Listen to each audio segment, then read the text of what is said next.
you for joining us this evening. We have a fantastic panel. We are joined by a very special guest, Professor Robert Kerr, and of course we have Paul Ellis, Odon LaFontaine, author of The Great Secret of Islam, JC, also an author and a well-known guest on the channel, and myself, Lloyd. And we had discussed amongst ourselves that we would talk about Jesus in the Quran, but it seems we may be discussing more diverse topics than that. Professor Kerr has some very interesting material he wants to discuss, and then we'll see where the conversation takes us. So thank you, gentlemen, for joining us. Professor Kerr, please introduce yourself, and we'd love to know more about the work that you've done and the work that you're planning to do, and your thoughts on the topics that we plan to discuss. Well, okay, yes. So thank you for inviting me, and I hope I don't disappoint you or the viewers all too greatly. I shall do my utmost. But yes, I'm basically by academic training a Semiticist with Semitic languages. I did other things before bumping into Islam. I had tried to avoid Islam. Even when I did Arabic, I kept to Arabic literature and made a detour around Islam. And then I eventually ran into I was interested in Roman border defenses in late antiquity, and I ran into the Limes Arabicus, the Roman border defense. And then I realized that all of this stuff with the Quran coming from Mecca and Medina was absolutely impossible, and I wrote an article, and that seemed to be more popular than anything I wrote on Phoenicians in late antiquity or past participles in Punic and exciting stuff like that. And one thing led to another, and now I am the director of Inârah, which is at the University of Saarbrücken in Germany. And we lost Paul. There, Paul is back. And that's some of you might have heard of Inârah. We're a research institute on the origins of Islam and the Quran. We intend to apply historical critical philology to the study of Islam and the Quran, as it is the only way to analyze texts. So it's well known for biblical studies, but also for classical studies, Homer especially. And it's the only way to analyze text. There's some people that object. They say you can only analyze Western text this way, but nobody seems to mind when you apply this method to the Hebrew Bible. Certainly not a Western text. So I've never heard a good reason why you shouldn't apply it to the Quran. It was established about nearly 20 years ago, I suppose 18 years ago. It's a group of, at that time in Saarbrücken, we had a critical mass of people interested in the same subject. And it was founded by my predecessor, Professor Ohlich, who was a historian of early Christianity. So he was a Catholic theologian, but he had difficulties, how should we say, with the divinity of Christ and with the Trinity. He had serious objections to both. And he started researching what he would have called the invention or the development of the Trinity, and then he bumped into Islam, and there were other people there working on the Sana manuscripts, and Luxembourg was still there then, and with his Syro-Aramaic approach, his book, which appeared nearly more than a quarter century ago. And what we then have seen is this has turned Quranic studies into something scientific. So we have this problem that nowadays we do Islamic studies, and they say, yeah, you can't, in French, you would say you can't essentialize Islam. I'm not sure what you say in English, but essentialiser, I don't know how you translate that, but you can't define Islam. I think that is to a certain extent, it may be justified, but I think that when you often hear about Orthodox Islam, well, Islam can't be an orthodoxy because it doesn't have a dogma. It's more an orthopraxy than an orthodoxy. Well, on this point, I mean, Muslims are expected to believe the Quran and not question it. So in some sense, they obviously want to impose their own paradigm on the rest of the world. But then also, Islam also defines itself. If you go into the two oldest Islamic dictionaries, like the Al-Qamus al-Nahit and the Lisan al-Arab, they define Islam, and it's a deen. And a deen has very specific criteria. And effectively, a deen, I think this is part of where you raise an excellent point. This is where a great part of the misunderstanding arrives, is because deen is usually translated in English, I guess, as religion, which not its political system. It's a political legal system. Well, in German, you would say a Daseinsordnung, an order of existence, because let's say if you take, for example, the Sharia, which is based on the Islamic traditions, largely the Sunnah, let us say, sort of a de facto canonization of the Sunnah, but as the concretization of the will of Allah. So you see several interesting things here. So first of all, I would say Islam is a religion of doing. So it's the 5 pillars, and it's not a religion of believing. It's not a fides in the Christian sense. And this is the problem that too many people have. Even people who are not Christian, they look at other religions, especially Islam, through Christian glasses. And this leads to skewed results. So when you look, for example, as the Sharia as the concretization of Allah's will, you see several things. That first of all, if Adam was already a Muslim and this is universal, it applies universally. You can say Judaism is a nomocracy, so you're Jewish by obeying the Mosaic laws, but they only apply to you if you're Jewish and not to the rest of the world. And the Jews never had any plans to conquer the world, contrary to what some people might claim without any basis. Right. But, they keep to themselves and mind their, and if you're Jewish, you stick to those laws. But Islam is universal. So it applies to all places and all times, since even before time, because according to the Islamic exegesis of the Quran, that all of the souls have professed loyalty to Allah before their temporality, before they were put into bodies, and so you actually only have Muslims and apostates. But the point being that this has several results. So to paraphrase Nietzsche, it is a bit beyond good and evil, because nobody would say that the Sharia is good or bad. It's just the will of Allah, which has to be carried out because it's the will of Allah. But this, you see, you don't have a distinction between what you have in Western tradition, in Judaism, Christianity, but even in the Greek and Roman legal systems, this idea of natural law.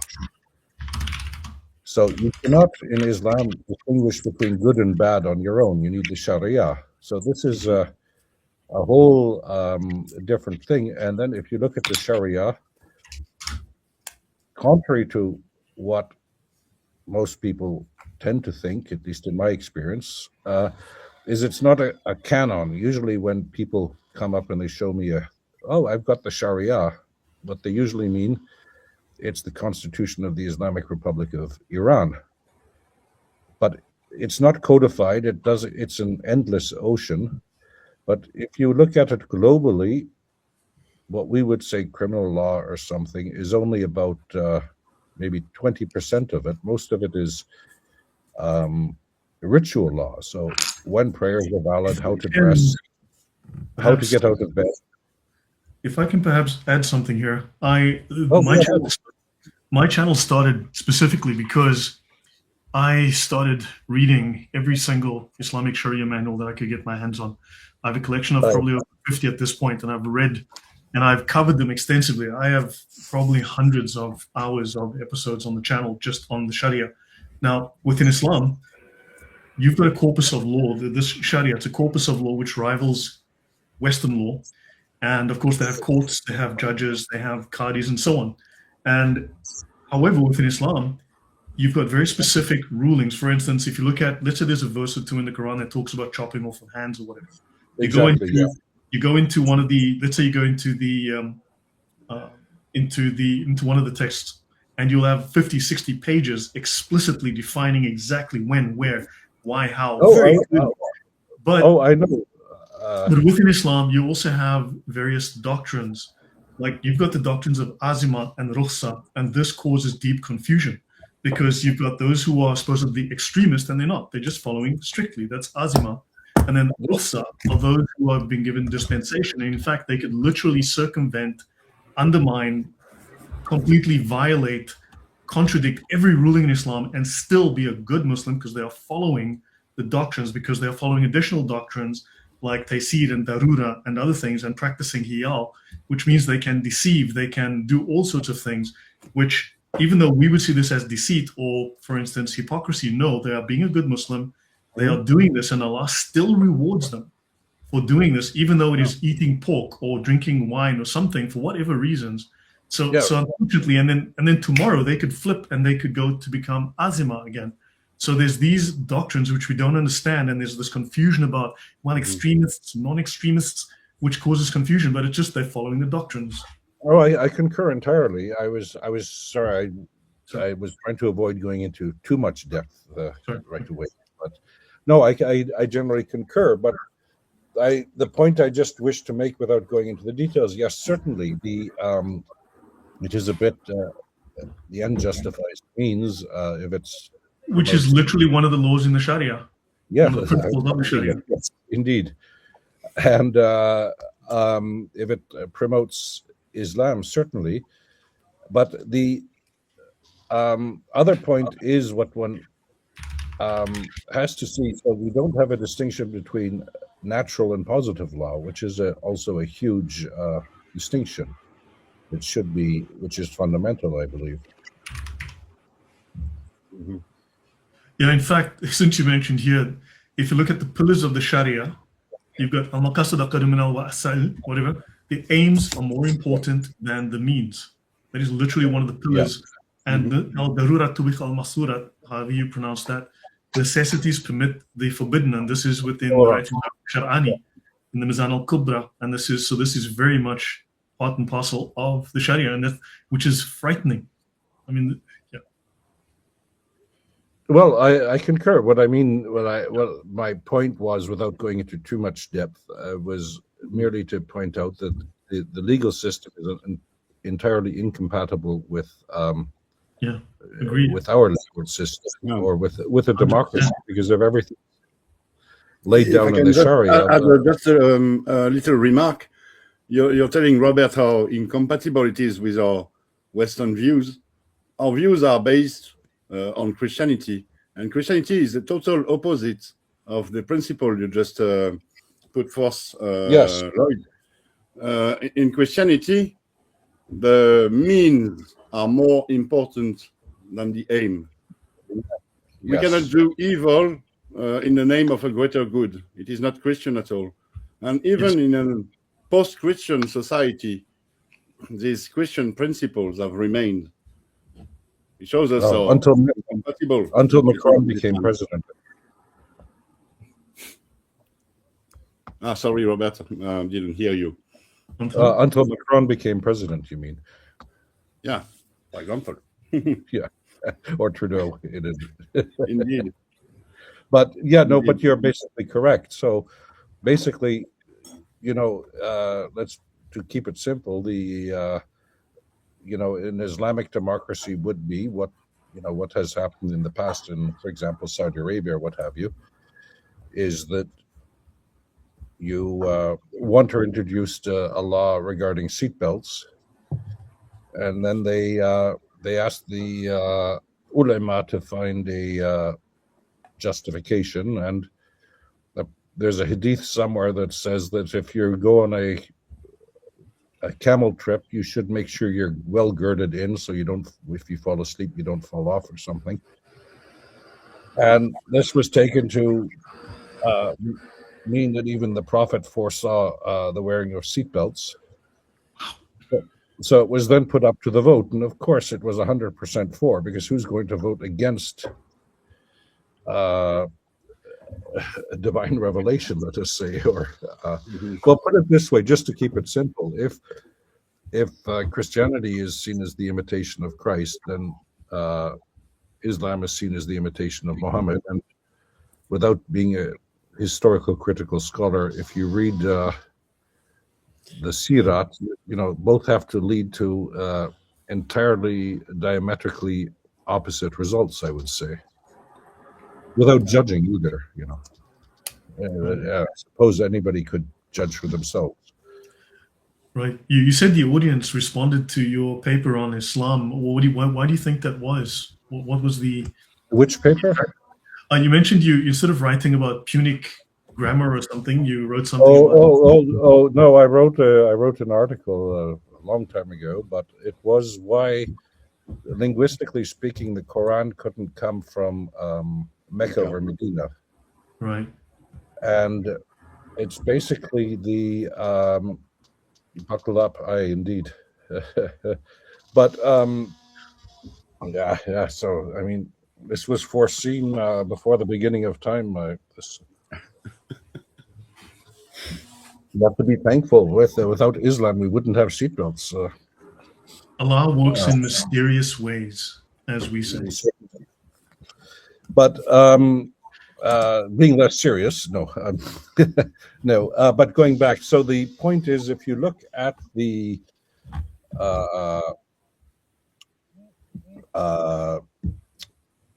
language of the Quran, and also the contents of the Quran, because how often is something, whatever it means, how often is an entity designated as Muhammad mentioned in the Quran? 4 times, maybe? 4 times. And who is the most mentioned figure in the Quran? Jesus and Moses. Exactly, Moses and then Jesus. And if you look at the Quran, it is largely a Christological work on defining Christology against the view of Chalcedon. And if you look at the debates, especially in the Eastern Church, Oriental Church, an actuary actually broke this down. I know an actuary who did this, and he mentions he made this graph. Muhammad, Jesus, Moses, everyone else. So he says here 40% of the time. Yeah. Mm-hmm. No, but you also find in the Quran. If we just add one little bit, I think Pharaoh gets an awful lot of mentions in the Quran, doesn't he? Yeah. I think 74 more than Muhammad. It might be mentioned more than Jesus, isn't it? 74 references to Pharaoh. Yes, he's obviously a favorite character for the author. Well, one thing is also that if you look at the names in Arabic, they are, so it's clear that they're not based on a Arabic tradition of these names. Mm-hmm. So the most of the names of most of the biblical figures in the Quran are Arabic transcriptions of Syriac renderings of these names. For example, you see something like Ismail, which, in Hebrew, Ishmael is pretty transparent also under the circumstances of his birth as described in Genesis, God heard. But if you look at the Arabic writing of this, it's clearly transcription. I'm trying to make you the primary speaker, but I am not succeeding. Oh, no. We can share the screen. We can share the screen. We can. I don't need to look at myself too closely. but the point being that they're transcriptions, so it's not based on the Arabic tradition. It depends on the Syriac, the Peshitta, and as Luxemburg pointed out, that the reason why Abraham is now called Ibrahim in the Quran, he was of course originally Abraham, but they no longer understood the old Arabic orthography. And then you have funny things, for example, like Pharaoh, which is of course an Egyptian word. In the Hebrew Bible is transliterated pretty much correctly, not in Arabic. And you see, for example, in the Sirat al-Nabiya, the biographies of the prophets, you see this, for example, with Joseph. So it's not in the Quran, but in the Arabic tradition, where the guy that buys Joseph in Egypt is called, in the Quran, it's just Al-Aziz, but the mighty one. But in the Sirat of the prophets, he's called Kitfir, which is the same rasam as Potiphar, but they had no idea how to point the word. So Potiphar is an Egyptian name. Kitfir is just, do you have any idea what's there? Well, do something, put them, Arabic does offer a lot of possibilities on how to point letters. So it could be Potfir, it could be Potkir, or to take your pick. There's numerous possibilities. Then you have the large amount of that. All of the theological words in the Quran are from Aramaic. So this does say something, because if you look in European languages, Western European languages, the vocabulary of Christianity comes largely from Latin. That was the language of the missionaries. And in Slavic language, excepting Polish and some others, it's largely from Greek, which was the language of the missionaries. And you see this also in classical Ethiopic, is where the Christian vocabulary comes from Syriac. That was the language of the missionaries. And it's also in Arabic. So if you look at all of the words for the 5 pillars of Islam, they're all borrowed from Aramaic, just for an example. And so the question that I asked myself then, well, how do you, who in Mecca would have spoken Syriac, especially if you were an illiterate prophet? And then if you look at the script distribution, the fact that this Arabic is written in the letters, which is clearly derived from Aramaic, an Aramaic script. But if you look at the distribution of inscriptions, the Aramaic was largely used north of the Jordan, or to the other side of the Jordan, not towards this side of Israel and Syria and what have you. And only incidentally, at Ma'adin Saleh, which was an abbey and entrepot, but not in Mecca and Medina. And there you used, so if you look what happened, you have the old South Arabic writing. I don't know if you have a picture of that, Lloyd, but... Of which, sorry? The Sabaic inscription, just type that in. Yeah. Find it.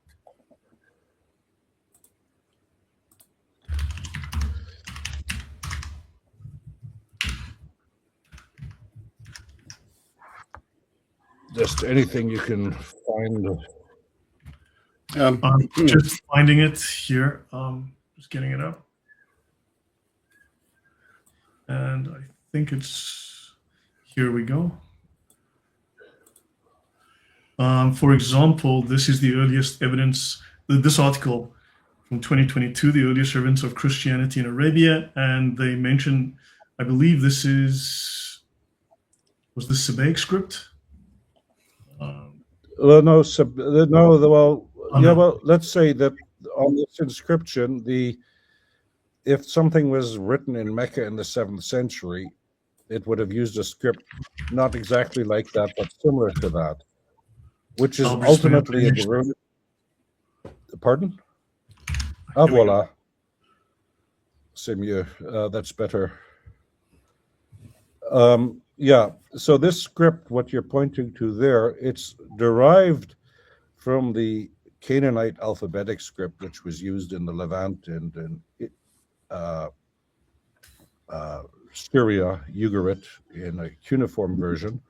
And at some time in the Bronze Age, towards the end of the Bronze Age, this split off, and like that, that's monumental Sabaic, which is also related to the Ethiopic script still in use in Eritrea and Ethiopia today. And this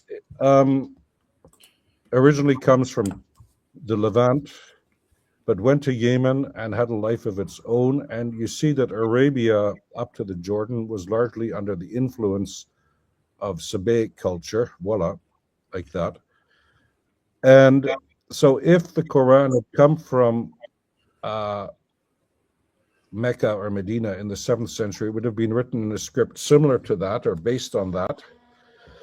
And the interesting thing is you wouldn't have needed diacritics because this script can render all of the phonemes of Arab with distinct letters. So if you look largely, the problem that one had by adapting an Aramaic script to Arabic, you see this with the Ain and the Rain. The Aramaic had lost the Rain, a long time ago, hundreds of years before. So they took the sound that was most similar and they put a dot on it, on top, and then you get to Arain. And but if you look, for example, at the Qira'at in the Quran, so this proves the oral tradition of transmitting the Quran. Tabari gives a funny story about this.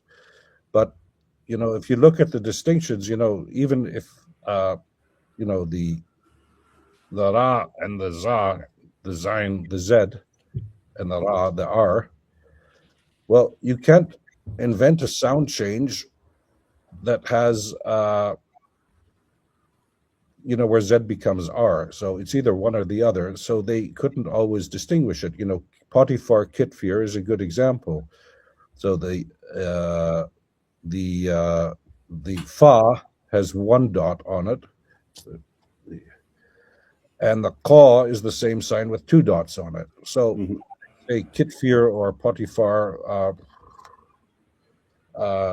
So the script definitely points to northern Syria. And for example, if you look at Greek epigraphy, so when they wrote names, because Greek was a common language in the Near East until Islam, Syria, Lebanon, even Jordan, the Christians, the Chalcedonian Christians anyway, spoke Greek often. The further you went into the desert, the less Hellenistic they became. But the point being that if you look at the names in Greek where it's vocalized handily, when you see Semitic names, it's hard to determine which language they belong, but the diagnostic indicator, the easiest diagnostic indicator of Arabic is the definite article al. And in northern Syria, you find the greatest concentration of names with al. And what's interesting is that you have this phenomenon in Arabic pronunciation called imala, which is where the the short a, can become pronounced like an e, so el. And you often find this rendered in Greek inscriptions with the with an eta, with an e, so el. But according to Islamic tradition, this imala was a feature of the dialect of Mecca, which is of course nonsense. Right. So my argument was basically that the script, the language, and the contents point to northeastern Syria, which was, if you look in classical antiquity, that was Arabia, later Arabia Petraea and the Roman provinces there. But Greater Palestine. Pardon? I think it was also like Greater Palestine, which they No, call it Syria. Palestine, this Palestine was only much later. Okay, with the That was Romans. after the Second Jewish Revolt. Lloyd, Syria, let me just jump in. Lloyd, I've sent you the link in the chat, in our private chat, for Robert's article. There is a map here that you can show our audience. Thank you, Odon. Here we go. Voila. I'll drop the link in the chat as well. Yeah. There's the article there. It's the brief version of the article. So what you see in Arabia Petraea, but especially towards Aleppo in the north. So if you look, for example, at classical geographers like Strabo and from the Roman period, Strabo, I think in English, and Pliny, the natural history, they all talk about Arabia being in the north. And when you look at Urfa, we've found Aramaic inscriptions that say Malka de Arab or Sultan de Arab, so the king of Arabia, of the Arabs maybe.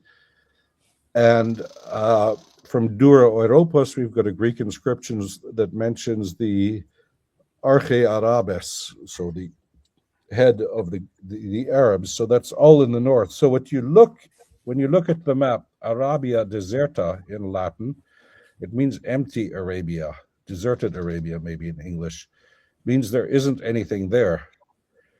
And then this part, the map isn't too exact, but I didn't draw it. It was drawn, but what's Arabia Felix is Yemen, what is meant. Mm-hmm. And the point being there is, Yemen was much like in history, was like it is nowadays. It was never very Felix, but the point being, it's a translation mistake, because Yaman, it means right, to the right, which, so if you look, when we navigated before they discovered the North Star, you orientated, so you look to the east, ex oriente lux, where the sun rose. So then your right is to the south, and you also have this in Hebrew and what have you, that your right is the south, but right is always good, because, if something is sinister, well, sinistra in Latin, Italian is to the left, and right is good and left is bad. I mean, we don't need to get into a political discussion, but you get what I mean. Yeah. So that's a translation mistake of the Romans. What Yaman means is to the south, the southern Arabia. But the point here, what one has to remember, is that what is Yemen was an exceedingly cultured area. The long history also with Christianity, but the point was, Christianity didn't arrive through Arabia Deserta. It arrived by the sea route, either by the Red Sea on the left or through the Persian Gulf on the right. And this is, part of the problem with Yemen nowadays. It is the difference, certain tribes have become Shiite and others have become Sunni. And Shiism arrived through the Persian Gulf, and Sunniism arrived through the Red Sea. It didn't arrive through the land route, because also, this is a problem with the Islamic narrative, is that by the 7th century, the trade was largely by sea, because the Romans had figured out how the monsoon winds. Well, you had Paul, who was pursued, I believe, by the king of Petra because he spent time in Petra and he was preaching without a license, and they pursued him to kill him. And then, of course, but after Paul's conversion, the proof of this is that if you read in the book of Acts, after Paul's conversion, he goes into Arabia. Yeah, and then you have the also. But where he's going into that was Arabia is near Damascus, because he goes into the desert. So 1 second, let me look it You up. have the Ethiopians as well, the Aksamites, who very early convert to Christianity. Yes, but that was through Egypt and by the sea route. All right. Okay. 1 second, let me just look it up here. Let me find the Bible. Are you familiar with this work by Jeffrey, by the way? Pardon? Are you familiar with this work by Arthur Jeffrey? This is foreign. This dates from 1938. It needs a slight update. I've done a little bit of work on this, but this is the foreign version. I've written a long article trying to update to some extent. Odon has it. No, Aramaisms in the Quran. Aramaisms in the Quran, yeah. So according to Jeffrey, there's something like 55 languages represented in the Quran, which is very unexpected. Of course, you've got Syriac, Aramaic, you've got Hebrew, Greek, Ethiopic, coupled with Amharic. So you have a significant, and of course, Pahlavi Persian. So you've got these languages. Yeah, so the point here is, I think one has to, with all due respect, sir, analyze what Jeffrey is saying a bit more correctly, because, for example, the Akkadian, so in the time of the Quran, there is no Akkadian spoken anymore. So if Akkadian, ultimately Akkadian words entered Arabic, they came through Aramaic. And the same applies to, go down on your list a little bit, please. Amharic. So Amharic didn't exist. And with Egyptian, you have Egyptian and you have Coptic. Well, Egyptian wasn't spoken in the 7th century, so if anything, and of course, Coptic is nothing else but Egyptian, just written with Greek letters. So you have to be a bit more careful with this. No, I just took what he said. I just took what he had in his book, and I just made this table out of it, this Excel sheet. So yeah, but what I mean is there are. But the point is, you have to distinguish between the origins of a word. Right. So, for example, if you take something just falls into my mind. So, if you look at our word sesame, you have it also in Akkadian, shimshamu. And it's not an Akkadian word, it comes from somewhere else. It's a term that wandered with the product. So you could say that probably sesame comes to us from Akkadian, but it's not directly an Akkadian loanword, because it went to Aramaic and then to Greek and to Latin, and then it eventually came to English. So you have to distinguish between the origins of the word and how it got into Arabic. Right. May I ask a question about this topic? So, am I right in thinking? Sorry, but this does show us it's not a pure Arabic Quran, because the language. Certainly, I concur. The basic tenet. So Jeffrey's work is brilliant, and it needs an update, and I tried to update it somewhat. And Odon is blackmailing me to write a new version of that, which I am in the process of doing, but it takes time, among other things. But it's something I intend to, I hope to do. Sounds good. So this is all very interesting. It needs a update, but so the point you raise is valid. And sorry, JC, I'll shut up in a second. But the point being that if the Quran came from Mecca, besides, so as I said, the language of the Quran points to northern Syria. The script of the Quran points to the same place. The contents of the Quran, so if you look at the Christological controversies at Tur Abdin and other places among Arabic theologians,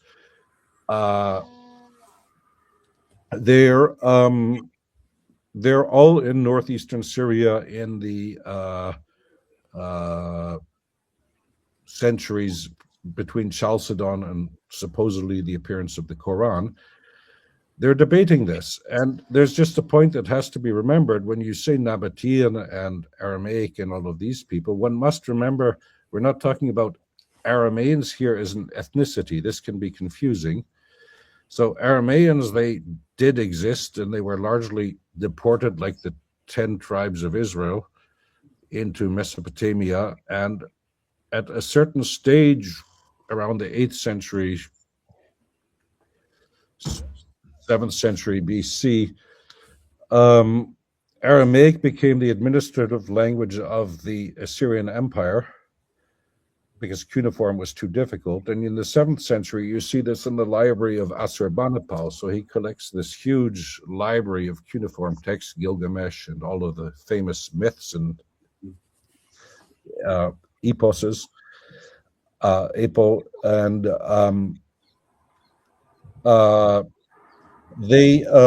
but on the back, on the spine of the tablet, the title is written in Aramaic. And you see this in the 8th century, when the Assyrians do a conquest. I think it's Salmanaser V is the first time it appears. There's a famous stela in the Louvre where, so usually, the Assyrian soldiers pass by with all the heads they've cut off, and and there's a scribe there telling up how many heads have been cut off because you're Assyrian and that's what you do. And by the time of Salmanaser V, if I remember correctly, you see 2 scribes there, and they're both seated differently, and one has a scroll, and he's clearly writing it in Aramaic. So you see that Aramaic becomes the administrative language of first the Neo-Assyrian Empire, then the short-lived Neo-Babylonian Empire, and then in the Achaemenid, the first Persian Empire. And what one has to remember, like with the Achaemenids, this is the royal householder Achaemenids. It's not a huge movement of population. It's sort of under new management, let us say. The top changes. But they administer, and then after that with, sorry, yes. After that, then you get these Middle Aramaic dialects, and what one has to see in the Syro-Levant, what's now Syria, Lebanon, Mesopotamia, Iraq, Jordan, what have you. The Aramaic was the written language. It's a bit like in Europe during the Middle Ages. Everybody wrote in Latin, but nobody had Latin as a mother tongue. Mm. It was largely the written language until the Reformation. And then, people like Luther decided, for some reason, we shouldn't have Latin anymore. And we have to write the vulgar languages. But anyway, and now we're stuck where we are today. But the point being, that Aramaic was basically the international language before Greek. It was a world language. We find Aramaic inscriptions in Georgia, in Afghanistan, and one of the first references to Buddhism from a King Ashoka in Afghanistan. He writes them in Indian language and in Aramaic and Greek. So his mother is probably Greek. But Aramaic, he writes, because it's the international language. And you see this, for example, with the Nestorians. After they were condemned for heresy, they cross the Euphrates, and they have a great career in Persia, in the Sassanid Empire. And they basically go all the way to China. And that Odin knows more about that than I do. But so Aramaic was the international language. But in the Middle East, it was the liturgical language of the church. But the people who, let's say in Syria and Jordan, Lebanon, who used Aramaic were ethnically Arabs. That should be remembered. Mm-hmm. So when we talk about Nabateans, these are Arabs, but they write in Aramaic. And what you see sometimes in Nabatean inscriptions when you read them, so the names are Arabic, and there's a lot of Arabic loan words in there. And sometimes, there was a while ago, but I was reading a tomb inscription, and a guy makes a tomb, and he says it's for his second wife and the children he's had with his second wife. And he sort of doesn't want his first wife, he's really upset with her, to have anything to do with the tomb, nor the children he had with the first woman. And he basically disinherits them. And there, the inscription, there you get into Arabic law. So he doesn't know the Arabic words for this. And then all of a sudden you find the last phrases of the inscription are clearly in Arabic, thinly disguised as Aramaic. And sometimes it's all over the map. So you have some inscriptions that start in Greek, and then the guy says, oh, shit, is this an aorist or is this a medium passive? No idea. Let's just switch to Arabic. And they write the rest of the inscription in Safa'itic or something. So it's a linguistic milieu there, but the important thing to remember is Aramaic is not an ethnicity. The Arabs are there. And the other thing is, if you look at the Arabic conquest of the 7th century, even if you accept the historicity of Mecca and Medina, for which there is no evidence, but we can discuss Safa and Marwa and Bakka if you want. Yeah. Can we give JC a chance to make his comment? Just a question, if I may, a question about what we have seen on that spreadsheet a moment ago, which is, I assume I could be wrong about this, in order to assess if a word is from a particular language, that work would be done post diacritics. But if we were to look at the Rassam only, some of them, they may have been different languages. Would that actually be correct, that some words now, maybe they are Arabic, but in the original form, the diacritics were in a different place, and it would have been basically borrowed from a different language, and we don't have a way of knowing?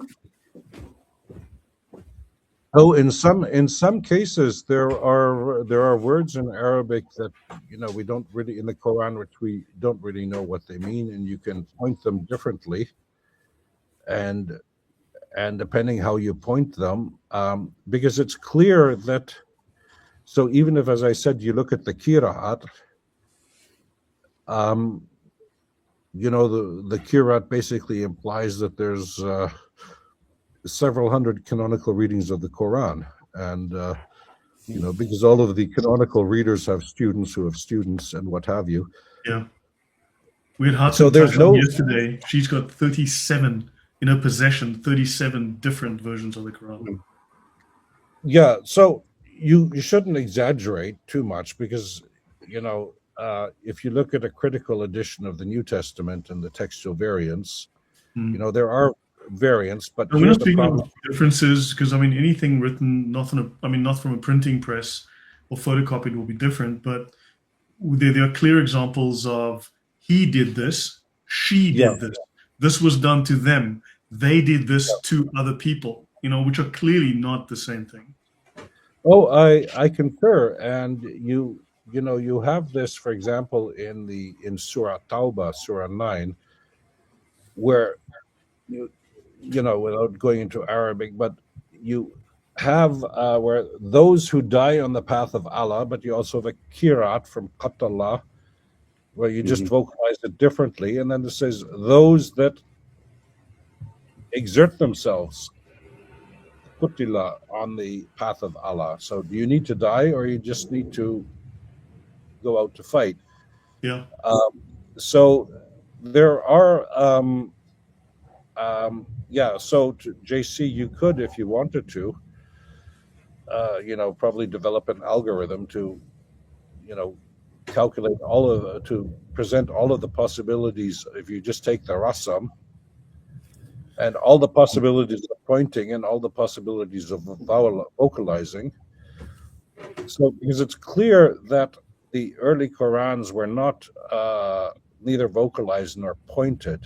So there must have been a reading tradition, but it didn't last long. Otherwise, you wouldn't have the qira'at.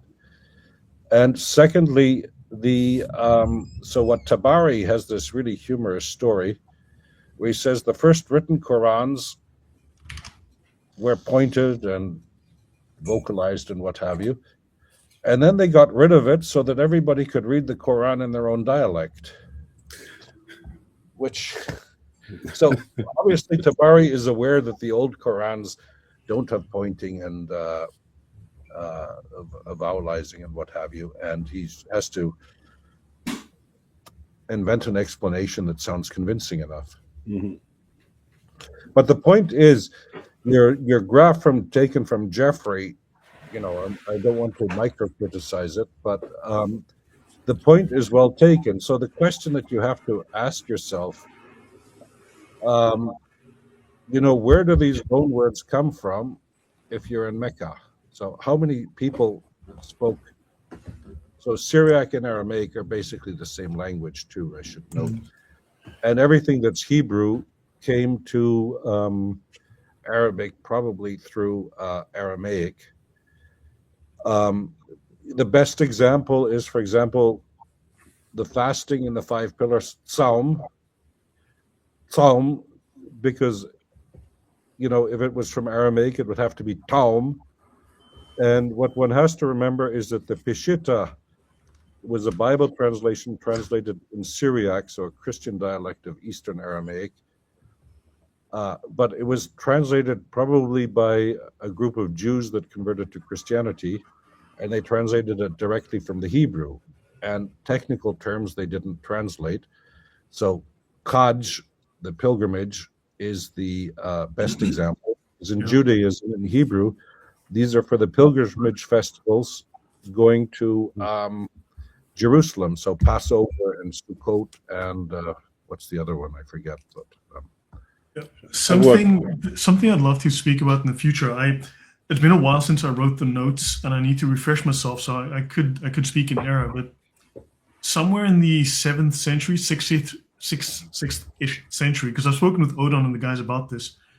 Somewhere around Kufa, there were these schools where they were vowelizing the Arabic script, but at the same time, there was a whole process where the Hebrew was also being where the Masoretic text was being edited. So you had the vowelization and the pronunciation added to the Hebrew. It was a parallel project. I wouldn't say it was probably in Syria somewhere, in Damascus or Aleppo. So this is what is interesting. Your point is well taken. So the point is this starts with the Karaites. The Karaites also heavily involved, and they were also translating everything from Hebrew into Arabic using Arabic script. So there's influences there as well, which one needs to look at more closely. Yes, but the point is that, for example, if you look at the Jewish Masoretes, so the point being that Hebrew had ceased to be a living language. If you read the Mishnah already, you have this passage in the Mishnah where they're debating the meaning of the Hebrew word, because they're speaking Aramaic largely, and even though the Mishnah is written in Hebrew, but it's scientific language, Latin, and like Latin became. And then they're debating the meaning of a Hebrew word, and then they say, well, get your cleaning lady in. She's from Galilee. And that was in the 3rd century, the only place where they still spoke Hebrew, apparently. So the Masoretes were canonizing the liturgical pronunciation of Hebrew, and then the Syriac Church also started doing the same thing with the Peshitta, and you have 2 different vocalization systems, the Eastern and the Western tradition in Syriac. But it's also the idea that the consonantal text can't be touched, but you can add vowels and diacritics underneath or on top of the letters or in the letters, like the dagesh in Hebrew. And you then see the Arabs at some stage, or the people with the Quran, let us say, jump on board at some stage. And you are right, there is a certain interaction, because if you look at the fatha, the A in Arabic, the dash on top of a letter, well, it's a closed A vowel, and in Hebrew, it's a stroke, it's a dash underneath a letter, and it's called the patah. And in Aramaic, if I remember, in Syriac, if I remember correctly, it's called the patucha, patucha, something. How depending how you pronounce Syriac, but patacha, basically originally, it's the same vowel. So they basically it's called the same thing to designate the same thing. And there is a theory going back to the German Paulkale, Masoreten des Westens, the Masoretes of the West, and where he points out, so if you look at the transcription of Hebrew in, for example, St. Jerome and other places, you see that the gutturals and the laryngals were no longer pronounced in Hebrew. So if you look at St. Jerome and the Hexapla of Oregon, and all of a sudden in Masoretic Hebrew, you've got the chet and what have you is pronounced, but then you have the patach furtivum, which is an unaccented epenthetic vowel, and the idea of Paulkala was it's written not underneath the letter, but to a bit of the right of the letter. For example, spirit, ruach. So it's ruach. The accent is on the U, and it's just a short A, and the A is written to the right of the chet, not straight underneath it. And the idea is this is a reminder to pronounce the chet, because they were no longer used to doing that. And there, so you see the influence of Arabic. So yeah, you are right. They are all doing the same thing together. I think the and this was under the Abbasid control, but it's just that just one slide from a whole series I did, and I'm not as knowledgeable of the topic as you are, and so I rely on the slides and different papers. But there are many papers talking about the Mutazilite influence on the Karaites. And the Karaites, with their affinity, shall we say, with Islam. In fact, some people called them Islamic Jews, right? They were called Islamic Jews, and they emancipated themselves from the rabbinic tradition, and they interpreted the Bible using new methods influenced by Islam. But that tradition, that influence rather, didn't seem to go just in one direction. So there was a lot more cross-pollination. So Islam and the Quran didn't develop in isolation. Clearly, there was some kind of copying going on. I concur. So the problem is that our designations of Christianity, Judaism, and Islam, this is, we're talking 1,500 years later, let us say, roughly among friends, that these distinctions weren't always clear, as clear-cut as they would seem. So even if you take, for example, the little pharmacy of Epiphanius of Salamis, the Panarion, when he talks about heresies, well, he's being, very Aristotelian with his categories, how he arranges them. But whether there was actually a lot of these heresies, whether they actually existed, as an official movement, I kind of doubt.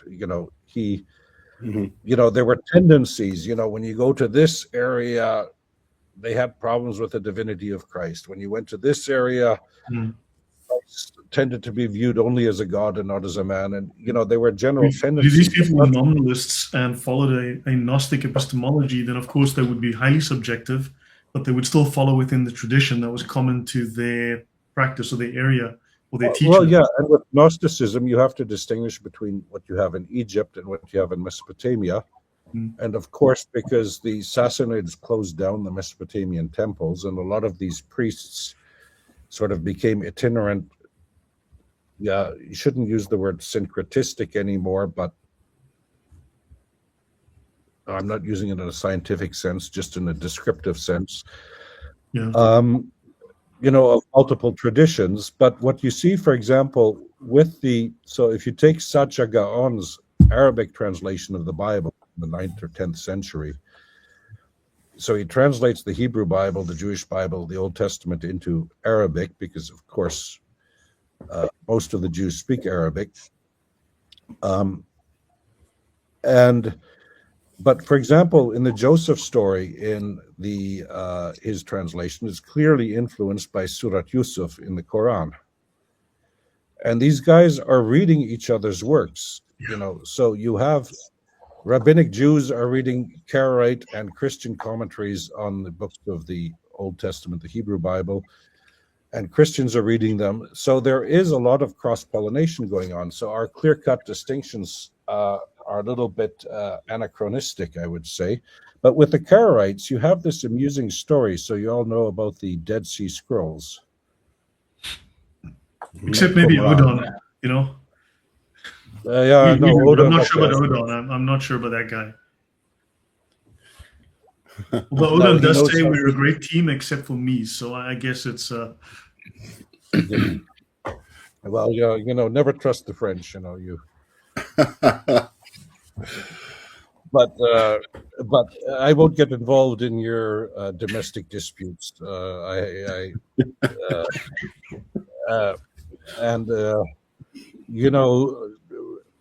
Odin is one of the few rugby players that are bigger than me. So, and I have to go to Paris again, and he waits for me at the Gare du Nord with his friends, and but anyway, and the British Expeditionary Force doesn't come, so I have to be nice to Odin, but right. Yeah, but anyway. So the story of the finding of that a sheep got lost in a cave and they threw a rock in and they heard something break. But there's a story from, I think it's the 6th century, where basically something similar happens, and they bring scrolls to the Patriarch of Jerusalem, and he's not, Hebrew scrolls, he's not particularly interested in them. So he passes them on to the Jews. And what is interesting, if you look at this famous Cairo Geniza, discovery of the 19th century, the Geniza where you put text you use anymore. If you look at what was found there, certain texts in Syrian and Hebrew, the Damascus document, among other things. So we knew about them from the Cairo Geniza before the Qumran scrolls were discovered. And what is interesting, when you look at the versions that were found in the Cairo Geniza, so they were copied clearly by somebody who spoke Arabic, and one of the differences between Arabic and Hebrew, morphophonetically, is wa and ya. So yald wald is a son in Arabic, and yalad in Hebrew. So the Hebrew avoids the wa at the beginning of words usually and becomes a ya. It's a well-established sound change in Semitic. But so he's a bit unsure, but he's also unsure because he's clearly copying from a Qumran document. Because you all know the part in the New Testament where Jesus says, if you change one iota of the scripture, of course, yot in Hebrew is the smallest letter, but except when you look at the Qumran Ductus of Hebrew, there it looks very much like a wa, a W. And so this guy, he's Arabic, his Hebrew isn't that great, but but he's clearly more in biblical Hebrew than in post-biblical Hebrew. And he's copying this, and he can't always distinguish between, for example, between the wa and the ya. So, and this was found in the Karaite synagogue in Cairo. So there's one theory that part of the Karaite the origins of the Karaites could have been due to a find of some Qumran text in the 5th or 6th century.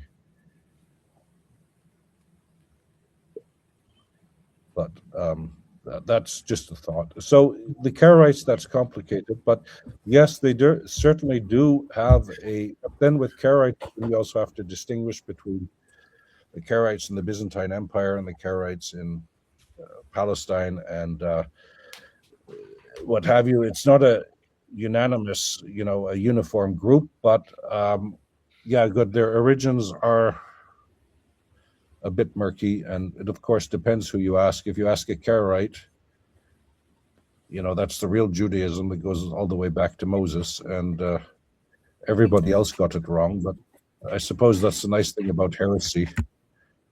You're always right, and everybody else is a heretic. May I ask on the topic of still this cross-pollination between different cultures?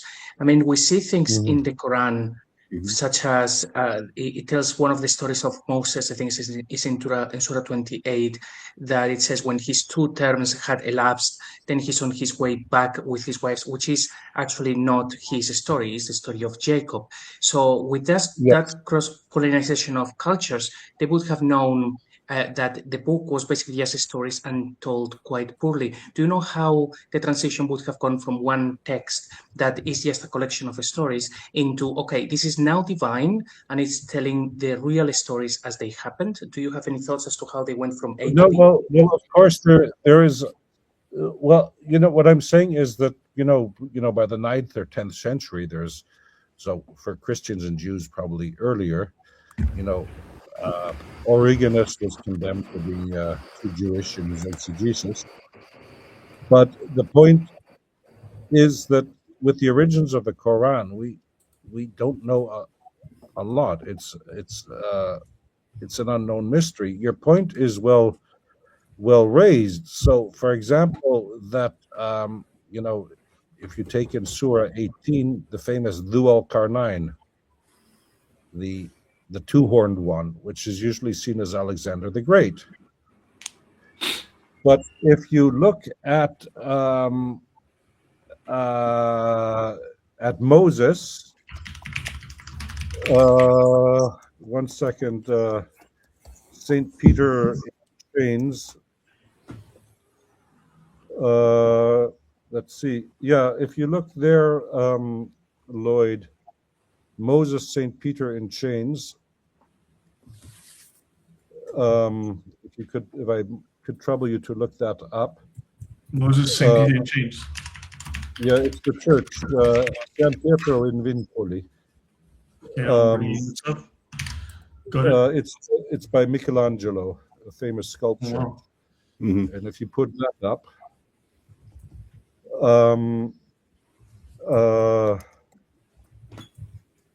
you find a better copy. Yeah, and there you see Moses in chains. So if you look at where's my Bible? Do I have an English Bible here? No, I only have a French Bible. But if you look in, I'll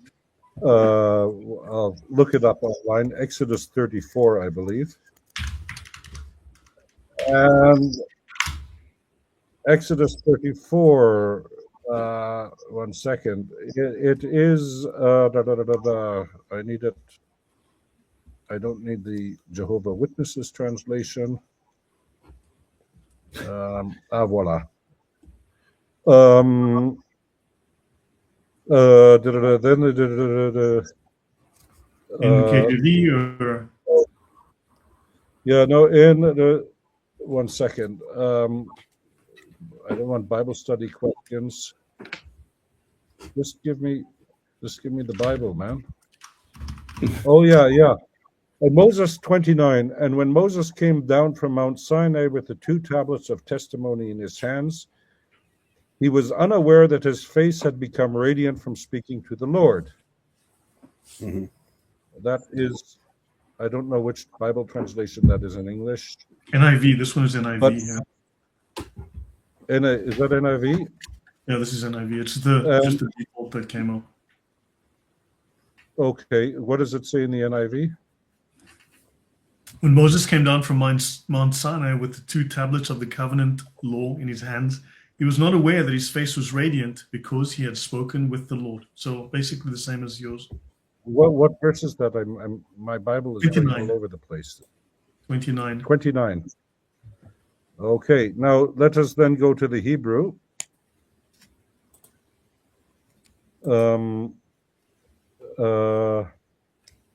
With 2 tablets of the covenant in his hands. Now, well, do one we second. have Orthodox Jewish Bible? Is this going to be the Hebrew? No, I have no idea. Yeah, that's fine. It's Vayehi. No, but this is English. We don't find a Hebrew. No, if you go to Sepharia, you'll find it. Oh, Bible Hub. Sure. Come on, Sepharia.org. What the heck? Come on. My typing is terrible. Let me just fix this. Sepharia.org. And I want to go to Tanakh. Yeah. Tanakh, top left. No, top left of the thing here. Just do it here. Okay, Tanakh, yeah, fine. And then Exodus on the right, and then 34. Again, okay. 29. Good. And then it says in Hebrew, Vayehi beredet Moshe mehar Sinai ushne luchot ha'edut beyad Moshe. He's got the tablets of stone. Birdeto min hahar u'Moshe lo yada ki karan or panav bidavro ito. So he didn't, what it says there literally, he didn't know he had horns on his head. Oh, wow. And if you then go to Exodus 34:29 in the Vulgate, the Latin.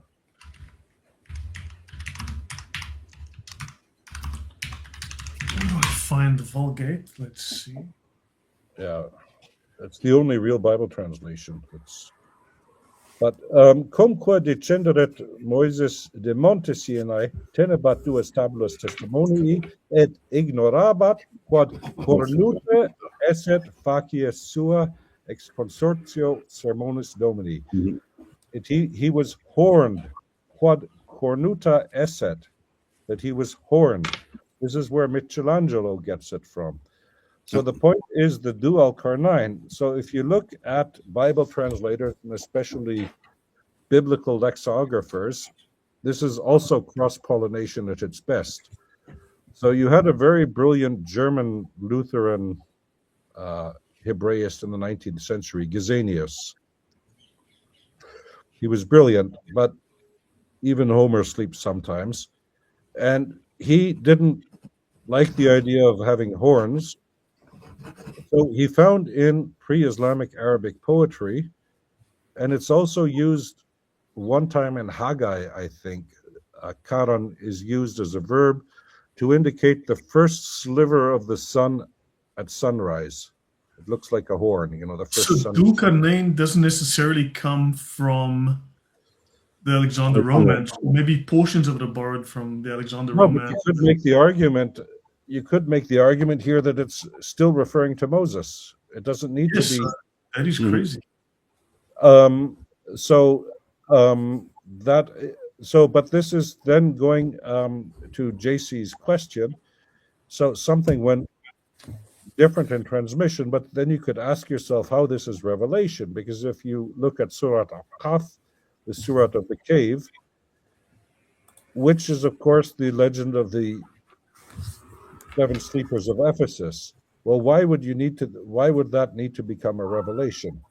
Because it was a folk tale that was well known. There are dozens of those. Paul, you're sitting there so quietly. Do you have any thoughts you want to add?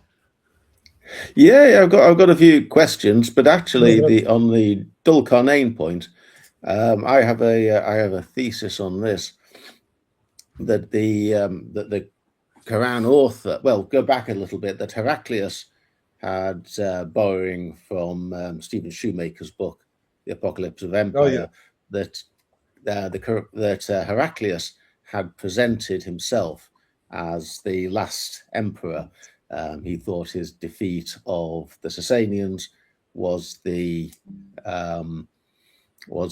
beginning of the Golden Age and the defeat of Gog and Magog and so on. And he had produced this work, the glorious deeds of Alexander, to basically big up himself, as put himself in the role of the last great emperor. And the thesis originally comes from Reinink, who did a lot of work on the Alexander romance, and it's basically a hybrid of Daniel and the Gilgamesh epos, and so it is imperial propaganda. I concur. And so the Daniel point, of course, very good, because because Alexander the Great appears in the book of Daniel as a ram with the two horns, butting away the Medes and so on. So this idea of Alexander having two horns was already there back in the Hebrew Bible. It was already there. But the point is, if you look at Mesopotamia, and this is where you see where the problem. So if you type in the Lloyd, the Naram-Sin stela, Naram-Sin, Naramsin, Naram-Sin stela. Voila. Naram-Sin stela. There we go. Picture, just a photo. Picture is good. It's in the Louvre in Paris. So yeah, that's a good one. Yeah, I could make it big. Yeah. So what's interesting is you see that most of what people says about Western art is incorrect. Because if you look at the depth and the perspective, because everybody is looking up. So if you draw lines from all of the eyes and you go to the top of the stela, go higher, they're all looking to the two images of the gods. And but that's beside the point. But the guy there on the left, the bloke there, that's Naram-Sin, the grandson of Sargon. So we're the first Semitic empire in Mesopotamia, let's say roughly 2200 BC, 2300 BC. Mesopotamian dating is a bit, but sometime in the middle of the second half of the third millennium. So he's got a woolen hat on, which is the symbol of royalty. He's a king. They wear woolen hats, and maybe that's why woolen hats are back popular today with hipsters. But but he's also wearing he's got two horns sticking out, as you see, and this is the apotheosis. And this is, of course, why everybody doesn't like to translate Moses as having horns, because it implies that he somehow became a divine in which would sort of defeat the purpose of monotheism, I suppose. But don't quote me. But the Sargonic, which is the first Semitic empire they replaced the Sumerians for a while. They made this huge empire into Syria and elsewhere. But these were the first kings. So when you write uniform, that's the writing you see on the right.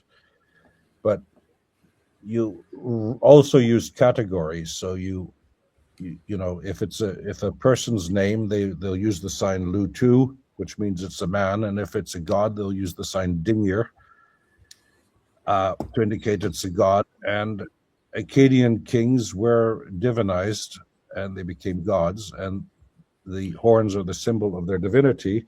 And this is, of course, what Alexander was hot on.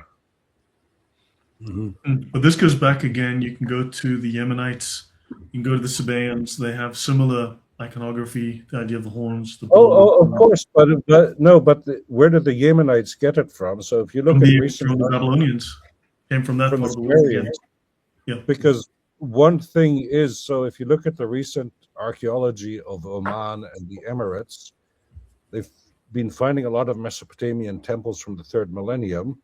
And of course, this makes perfect sense because Mesopotamia is good for farming and for sheep.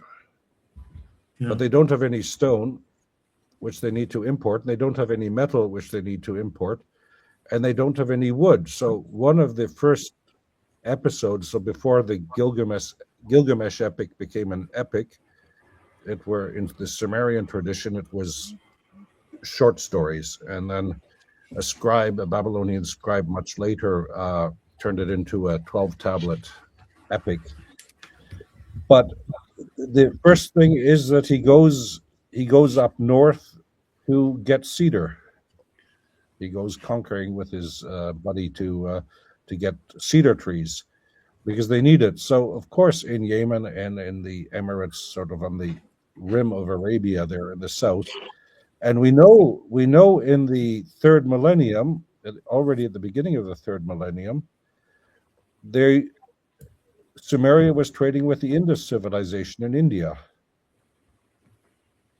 The Harappans, Mohenjo-Daro, the Harappan civilization.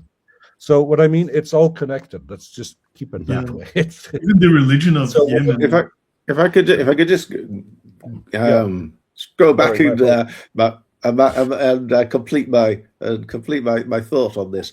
So Heraclius is using the story of Alexander for imperial propaganda, the people who imprisoned Gog and Magog, who in this version of the Sasanians, and by his defeating the Sasanians, that makes him the last great emperor. Muhammad, who by the way, also I think sees himself somewhat as an Alexander kind of figure because of Safa and Marwa, and the word Safa particularly has this association through Josephus with the surrender of Jerusalem to Alexander by his high priest, which is pretty much what Muhammad probably wanted to happen in his case. But the Muhammad wants, or the Quranic author wants to tap in the story of Dhul Qarnayn. He wants to tap in to this imperial propaganda that is out there, but he doesn't want to name Alexander because Alexander is a pagan and is not a biblical character, and he doesn't really like this. So he tells the story, but he implies that it's Moses. He uses this ambiguous phrase, the two-horned one, which fits Alexander, but it's quite clever. Also conjures up the idea that it might be Moses because Moses is depicted in art and so on with two horns. But of course, but in Christian tradition in late antiquity, that Alexander was sort of made retroactively a Christian, kind of. So because the empire of Alexander was considered the ideal state. Yeah, I'm not sure that the Quran. No, I'm not talking about the Quran, but might have bought into that. They might. The guy was quite old school, I think, in some ways. No, but the important point, I suppose, to maintain here, you are correct with the Alexander legend, and this is inspired by the Quran. But then this poses. Oh no, the Quran was inspired by the Alexander legend. Sorry, I have to formulate more clearly. My apologies. The point I just want to try to make: if the Quran came from Mecca and Medina, who would have understood this analogy? So the point is, the Quran is a product of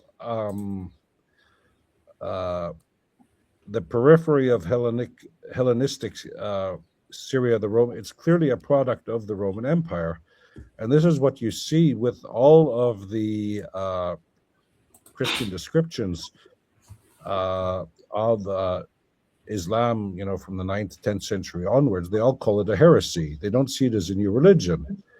But this poses another problem for Mecca and Medina, because if Islam originated there, why would it be seen as a heresy? Because you can only have heresy inside the Roman Empire. Look at the Nestorians.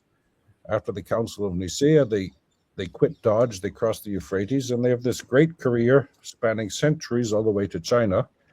And there's nobody to bother them, because you only have orthodoxy inside the Roman Empire, imperial orthodoxy. So it would not have been, if it had been in Mecca and Medina, it would have just been I think, as our friend Gallet would say, a post-Christian spin-off, and have gone its own way. and how would it have gained traction? So it's clearly a product of Syria, which had been part of the Alexander's empire and part of the Roman Empire. It was thoroughly Hellenized. And this is what we see. And of course, one of the side effects of imperial disintegration is you start writing vernaculars. So one of the side effects of empire is you gain in your own identity. So if you look at all of this post-colonial nonsense that we now have, that we have these countries where they see themselves as Canadians, let us say, but it doesn't really have all that much of a history, or Ghanaians or Nigerians, these were multiple kingdoms at some stage, but they'd been administrative districts which become countries. With Lloyd, South Africa might be a case in point, where you had a Zulu kingdom, you had two Boer republics, you had a British part, you had people that belonged to nothing, and a lot of people that moved in and out at various stages. But now you've got this idea that we're South African, which is a product of the, for better or worse, of the British. I would say for the better, but anyway, that's my personal opinion. But yeah, we're a product of a territory, I guess, but then there's so many divisions, or shall we say distinctions for now, within the country as well.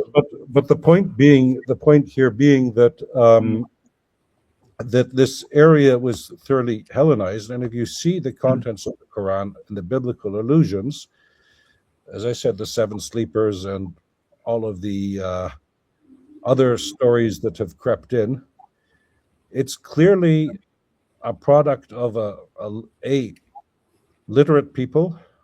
I mean, these are theologians at work here. This is not an illiterate spediteur, a caravan dude, musing on God in his spare time and talking with Gabriel. And if you want to understand the classical Islamic story of how the Quran was revealed, just read Daniel 9, where Daniel talks with Gabriel, and you find all of the essential components there. And also you find there that in most of the Bible translations, it's that for thou art greatly beloved. If you look in the Hebrew, it's ish kamudot, so basically saying, because you are a Muhammad. So the root Hamada, Muhammad, where Muhammad is derived from, is clearly Hebrew in origin. It's not an Arabic term. That's a very interesting point about Daniel 9. I wasn't aware of that. There's a heresy called. You knew about it, Lloyd? Maybe I did. I can't remember everything. But have you heard of the Ultrasites or the Alkasites or the Halkasite? Because we spoke about it on the channel. There was a group from Iran, effectively today. Alkasai was a man who was visited by an angel and given a book. Sound familiar? So he was given an angel, and there's so many parallels with the story of Al-Chasai, how he was given a book and sent off as a messenger, and the nature of the angel and the message and so on, and some of the practices and what Muhammad did. There is such a parallel. They're not identical, of course, but there are incredible parallels there. So, and these guys were basically an offshoot. They were basically heretical Jews, but like seriously Gnostic, heretical. What's the other thing? Not Gnosticism, Hermetic. They were sort of Hermetic, Gnostic, Kabbalistic, Jewish heretics. But their parallels with Islam in many ways is very interesting, and they borrowed heavily from the Hebrew text. So that's interesting. Oh, yeah, it's interesting. And of course, I mean, this is, talking with angels and getting stuff revealed by angels. Of course, this is a great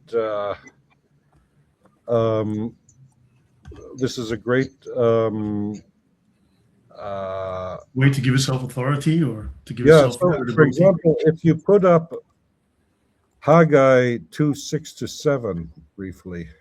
Okay, give me a second. Let me go find that. First of all, with the English translation. Okay.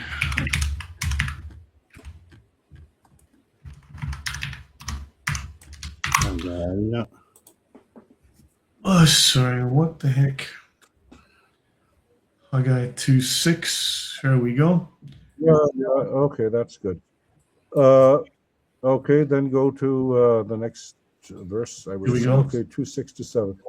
This is what the Lord Almighty says: in a little while I will once more shake the heavens and the earth and sea.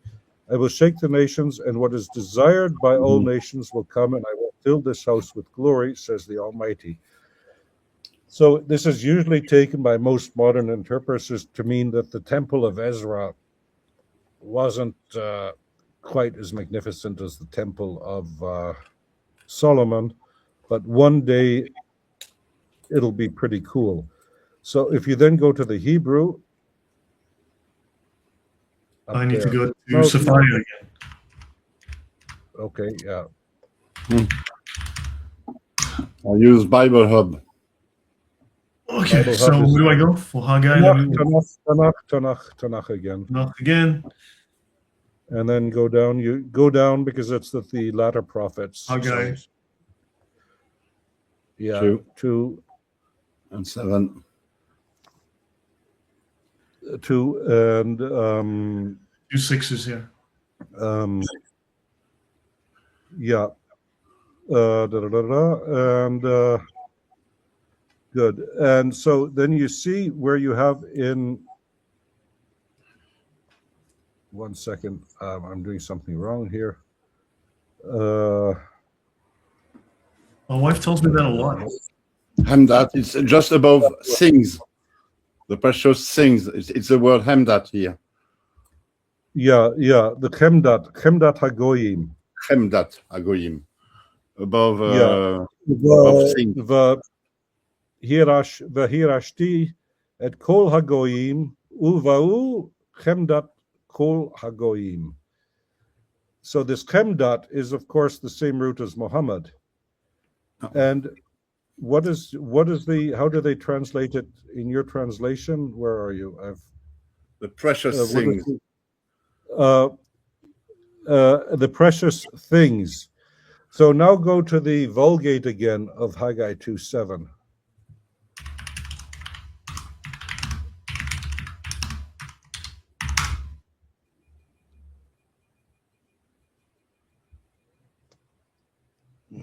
Jeez, my typing is terrible. Okay, yeah, that's good. 2:7. Quae hec dici Dominus exertuum ad hoc unum modicum est, et ergo commovebo celum et terram et it's 8 here. Et movebo omnes gentes et veniet desideratus cunctis gentibus. Of course. So if you look at Latin, you have in English desideratum. That's a desired thing. Yeah. In Latin, a desideratus is a desired male person. A desiderata would somebody who, I don't want to upset the transgender listeners, but Odon has warned me to be inclusive. But so the point here is the understanding of Saint Jerome, which is based on Jewish exegesis, because you also find this in the Talmud. Where Rabbi Akiva sees Bar Kokhba as the Messiah, and he uses this passage to prove it. So here we see the root of we see the same root as Muhammad, which is in Hebrew, and we have the Chemdat Kol Hagoyim. So it's the desired one, not the desired thing of all the nations. And as I said, Daniel 9, this works also with Daniel 9, this works pretty good. But here we already have something, the precursor to Muhammad already in the Tanakh, in the Christian Old Testament. So this has strong echoes of what Muslims like to do. The whole term "altogether lovely," like Zakir Naik used to want to do, which is supposedly Muhammad. So that's the idea of Song of Songs 5:16. He's altogether lovely. This is my beloved. Yeah, but the point is, I wrote a long article on that. Odin also has it. It's not an article. It's a whole novel. It's a whole novel. I wrote a biography of Muhammad before Muhammad. Yeah, it's a whole novel. Yeah. You can get it from Odin. He'll pass it on. So the problem is with what one has to do, and this is where Muslims go wrong, is that one has to look at things in context. So philology is the art of context and understanding things in their proper context. And what one has to ask oneself is, so first of all, why is the Songs of Songs in the Hebrew Bible? Modern exegetes say, people like to have fun and a little bit of romance, it lightens heavy prophecy about sin and the end of the world, so you can have a bit of fun on the side. But romantic love poems somehow included in the Tanakh. But you see, there is, of course, this idea that the rabbis supposedly had a council of Yavne sometime in the 2nd century, where they decided on the canon of the Jewish Bible, the Hebrew Bible, our Old Testament, which is total nonsense. It's I think that theory has fallen into disrepute anyway. Yeah, but what they discussed there was the status of the Song of Songs.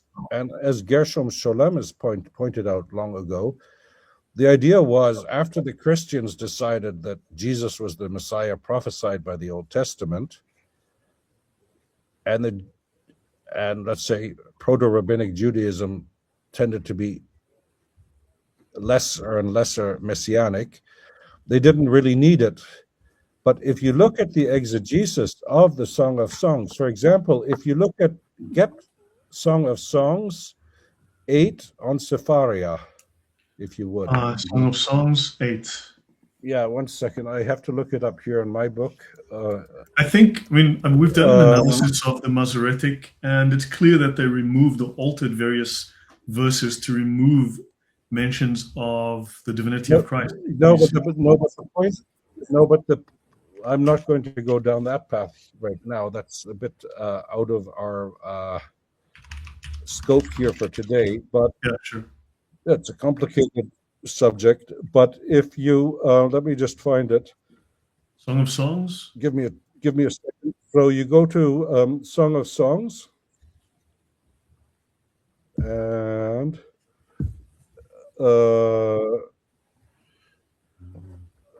1 second. 5. Which one? Pardon? 5. 5. Or 5-6, something like this. Okay, let's bring it up. 1 second here. 5 or 5-6. Here we are. 1 second. Let me just. Darn it. I'm trying to get my computer to cooperate here. I think I have it.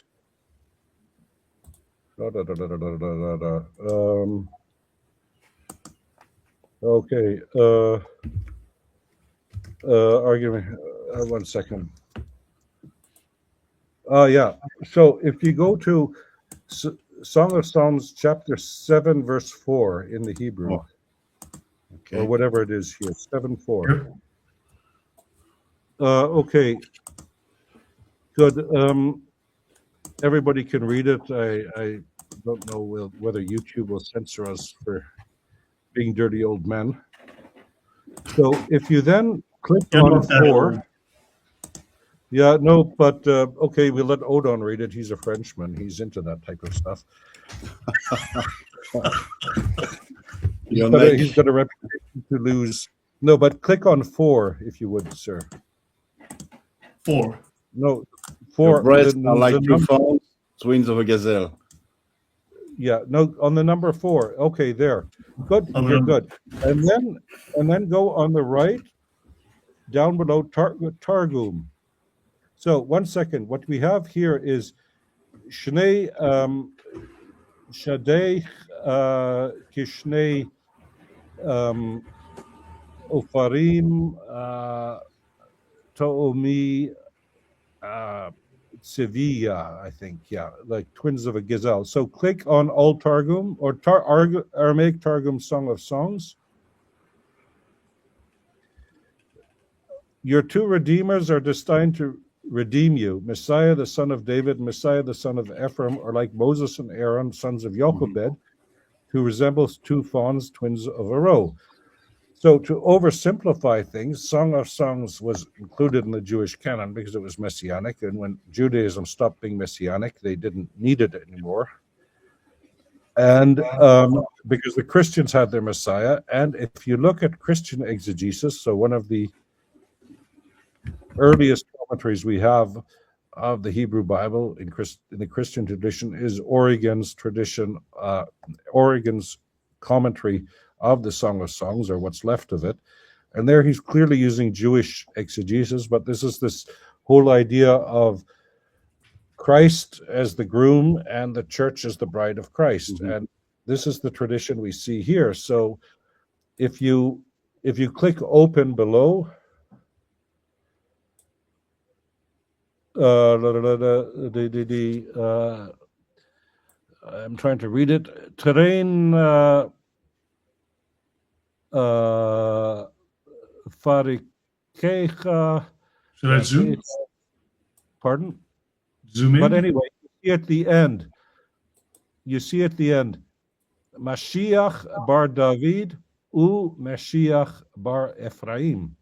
They're talking about the 2 messiahs there. And what's interesting is you've got the Farikaich, which is, of course, we know this from the Surat al-Furqan. So Faraka in Aramaic means to save. So if you go to, well, I'll get there in a second, but what I'm saying here is here we have the Messiah in the Jewish tradition as well. And but so the point is, if you look at Christian exegesis of the Song of the Songs, especially Song of Songs chapter 5, it's very messianic. It's very messianic. The exegesis is very messianic. And this is what Islam, or what these Muslim apologists fail to do. They fail to read the Targums. And there is a Jewish mystical work, what's it called? The Shiur Akuma or something like that. The Shur Kama, yes. The Shur Kama. Yes, which is a messianic exegesis of Song of Songs 5. So if you were a Muslim apologist, you would first of all have to explain why Muhammad is just a prophet and not a Messiah, if this is going to work. So if Song of Songs 5:16 is a reference to Muhammad, okay, you have to then explain why it's a plural in Song of Songs 5:16. So if you just go to Song of Songs 5:16. Let me go Song of Songs. Give me one moment. And in Hebrew grammar, it's called the plural of intensification or something. Yeah, Mal has covered that in the first It's a plural, yeah. Here we go. Yeah, so 5:16. Yeah. He called Mamtakim ukulo Mahmadim ze dodi veze re'i benot Yerushalayim. So what she's basically saying, hey, this dude is totally cute, but he's all mine. So girls scoot. The point here is it's the plural intensifications, but if you're going to be an Islamic apologist, you would then have to explain if this is a reference to Muhammad. Well, it's a reference to Muhammad's actually then, and that would be, I suppose, an insurmountable difficulty. Yeah, because of the plural. The plural, yeah, it's Mahmadim. And then you would also have to explain how you get from Mahmad to Muhammad. Yeah. But it's clear that Mahmad was the original form of Muhammad, and it was Arabicized, because this is what we find in early in Coptic and the earliest Coptic references and Greek reference. But also, if you look at Latin, the Latin transcriptions, which are pretty early, Mahometos, that's where you get Mahomet in French from. How do you go from Muhammad to Mahometos? From Mahmad through Vulgar Latin, you can get there, the post-classical Latin. But then you also have to ask yourself, in Turkish, you've got Muhammad, but in Ottoman, the traditional form is Mehmet. Yeah. There's no way with Turkish phonology you can go from Muhammad and end up with Mehmet.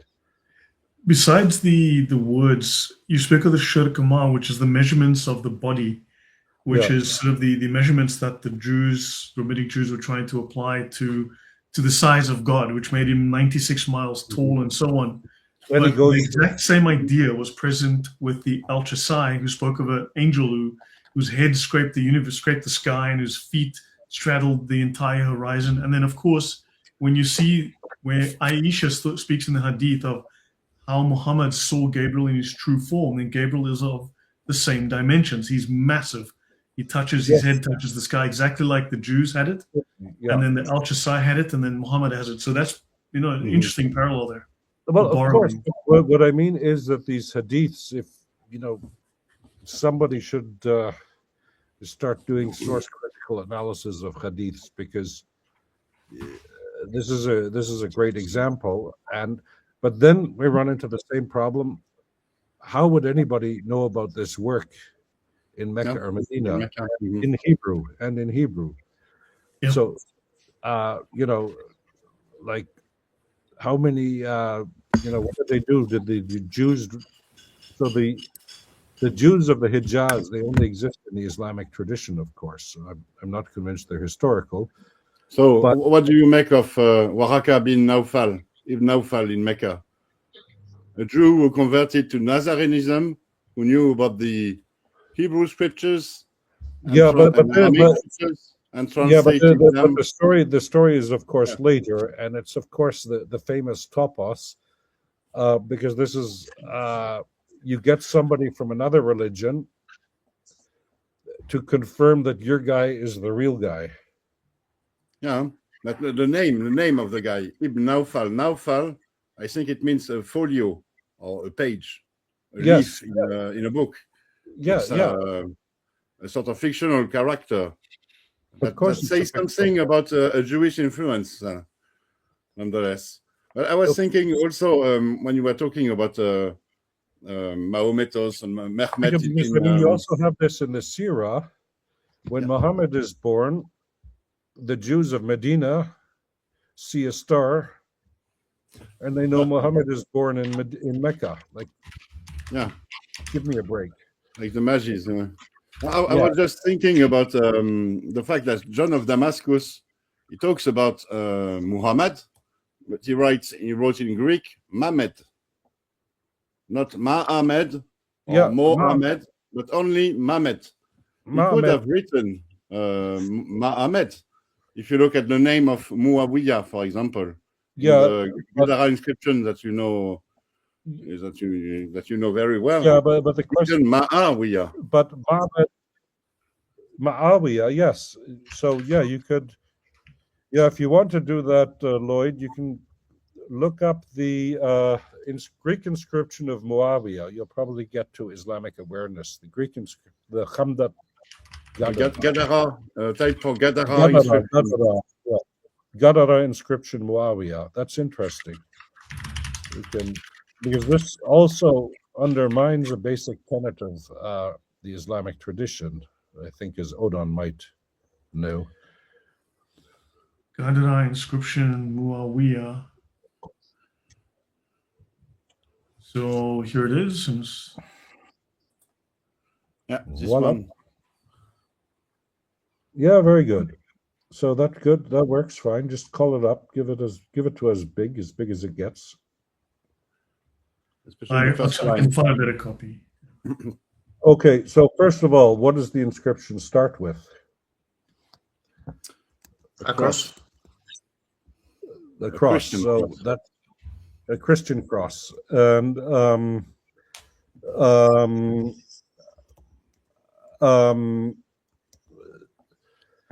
so this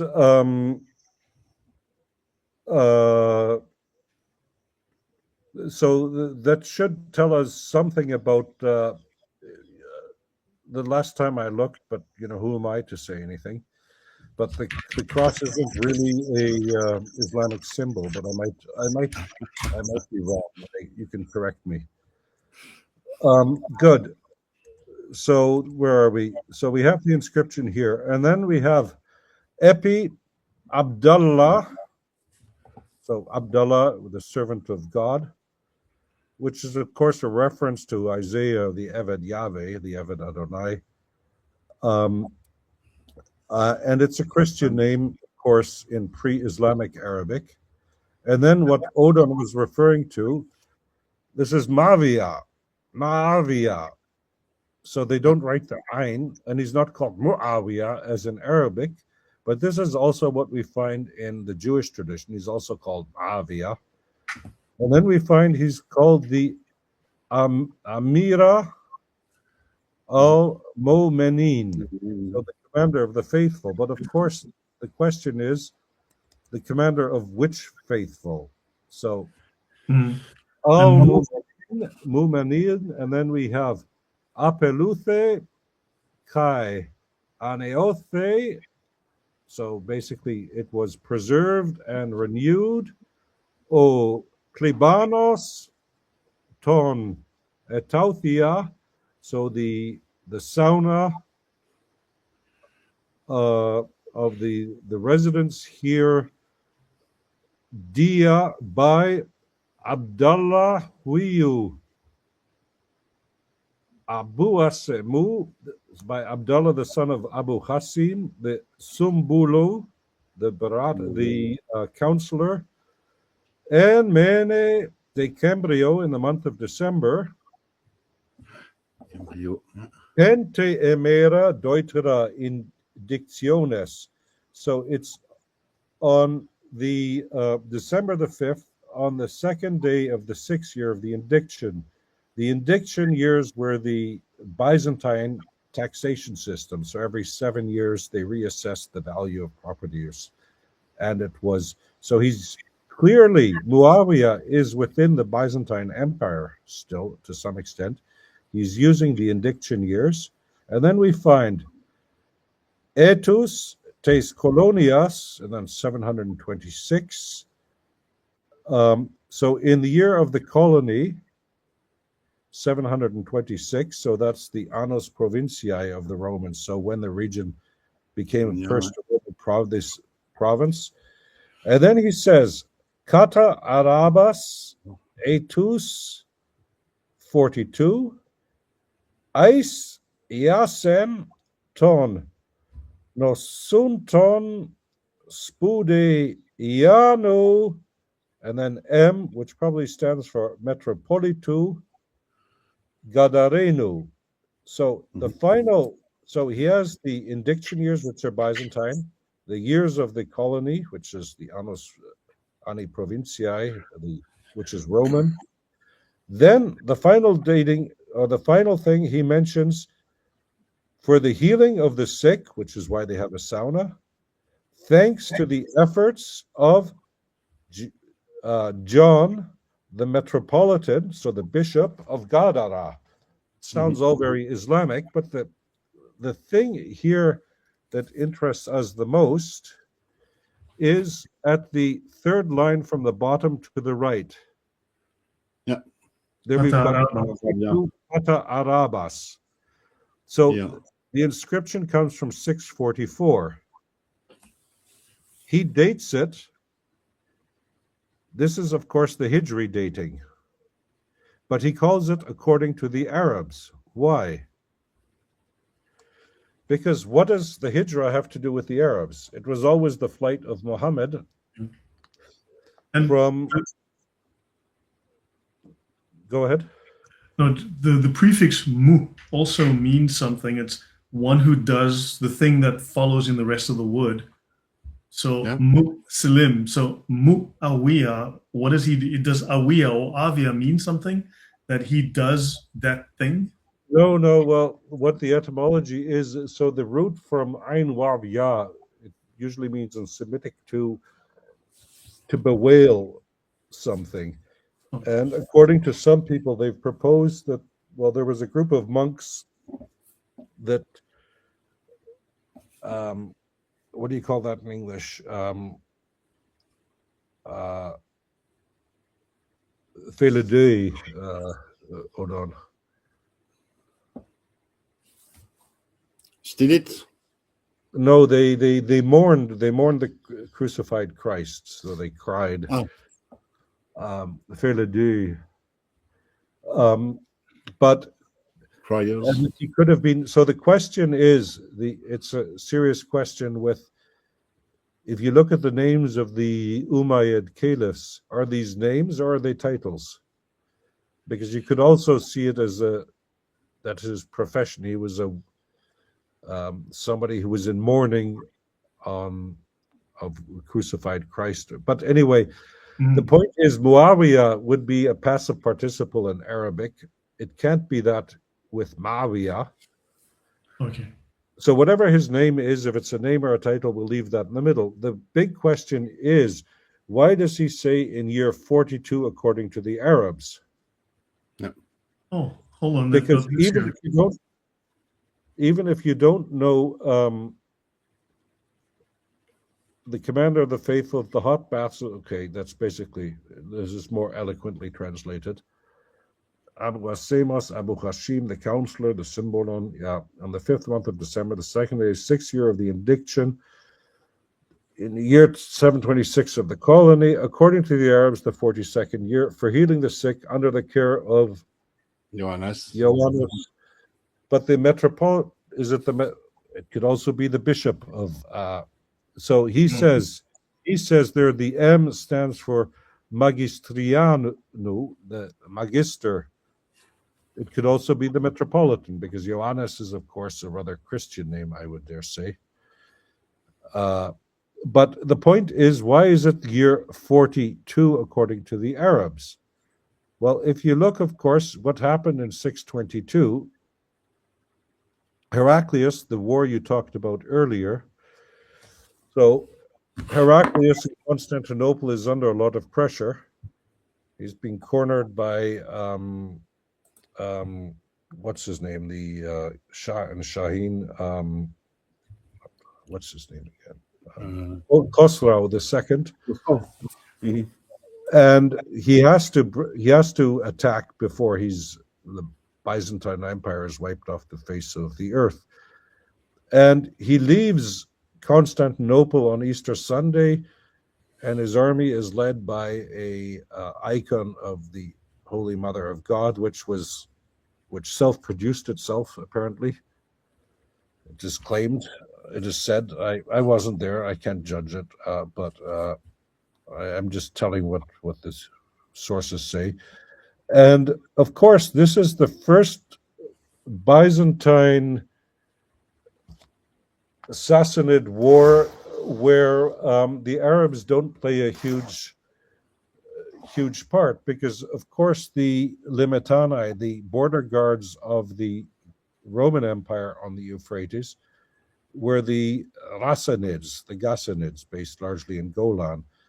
But at the beginning of at the end of the 6th and the beginning of the 7th century, they, of course, when a king died, the new king had to be confirmed by the emperor in Constantinople. And then they decided to mix religion and politics. So when the new king arrived, and most of the Arabs here they were monophysites, which had in the meantime become a heresy, And the new kings were said, yeah, before we confirm your kingship, explain to us the Trinity and the nature of Christ. And they didn't get to the second round, and they were usually exiled to Sicily or Cyprus or somewhere. And this happened a couple of times, and then the Rassanids stopped being the border guards, and the same thing happened on the other side of the Euphrates at Al-Hira with the Lachamids, which means in Arabic, it's not the Abu Lacham, the sons of a guy called Lacham. So Lachama in Arabic means to fight, Malchama, and what have you. This is just the militia. But there, the Persians decide, yeah, you guys don't need a king, your own king. I'll send you a Persian governor instead. And they didn't like the idea, so they also decided it wasn't fun anymore.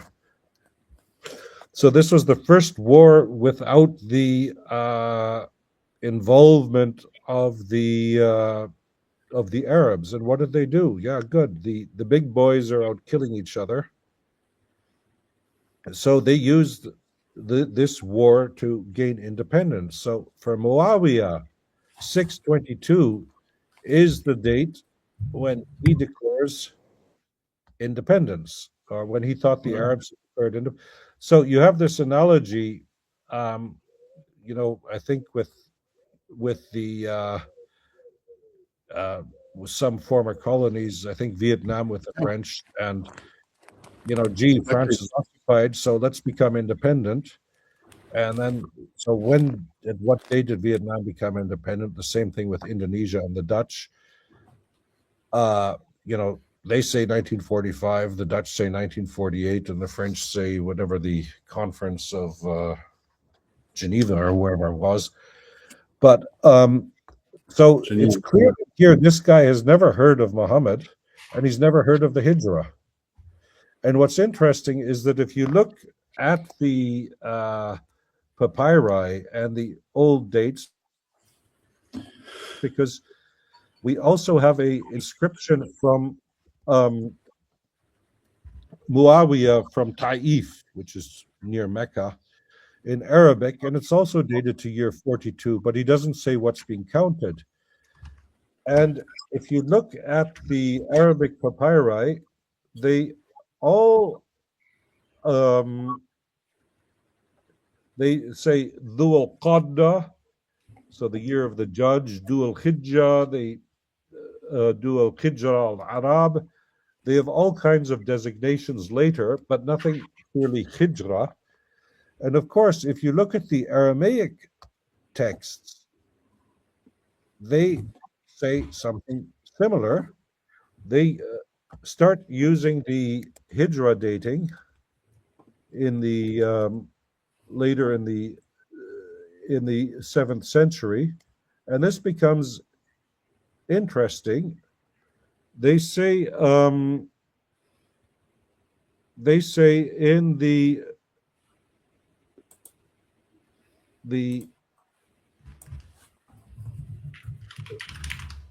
they say the Shana, and then the year, Le Sultana de Tayaye. So in the year of the Arabs, which is the equivalent, Tayaye is an Aramaic word to describe the Arabs, but we also have some Syriac texts like John ben Penkaye on a colophon of a New Testament where he says, in the year 939 of the Greeks, which is year 36, Le Sultana de Mahagraye, the year of the, what you find in Greek, the Mahagire, what they mean is the Hagarites. Who are the Hagarites? They're the Arabs. Not the Mujahirun. Yeah, we've already crossed the 2-hour mark, so perhaps we should wrap it up here, because I think we could probably go for the next 6 hours at this point, because there were a whole bunch of things that were said that I wanted to go down that rabbit hole and then go down the other. And I'm sure for all of you, it's the same. My apologies. No. There were lots of things you said, and we were all just listening. And there were things you said that, like, this ties in with some other topic, that could be explored and so on. So it's interesting to get your feedback on that, or to throw ideas out. If you want to do another half hour, we can just do quickly the nadir if you want. But or if you prefer to stop for now, we can stop for now. How about we do next Wednesday? Pick it up where we left off and continue. Because this was interesting for an opening session. Yeah, I hope I didn't bore you too much, but well, we are inviting you back, and I take it as a compliment. But with Odon, I'm not sure. Come on. Odon has joined us. You know what? I was very nervous, like reaching out to Odon, and I always thought he was gonna shout at me a little bit, and it turns out, he's like a big teddy bear, and actually we've done a whole bunch of shows together, so it's all good. Okay, but so yeah, Odon. Next Wednesday is Saint Jean Baptiste. It's Saint John of the Baptist Day, which means it's the Fête Nationale du Québec. But we'll do it. I'll go for a drink afterwards. Okay. So next Wednesday at 7. Yep. And if you have any rabbit holes, if you have any rabbit holes, or the viewers have any questions or whatever, pass them on, and I'll do my best to. Yeah. For the audience, please leave the questions in the comments later. I'm sure all of us have questions, and we were listening. I think we were just really fascinated, and I mean, we'd love to explore.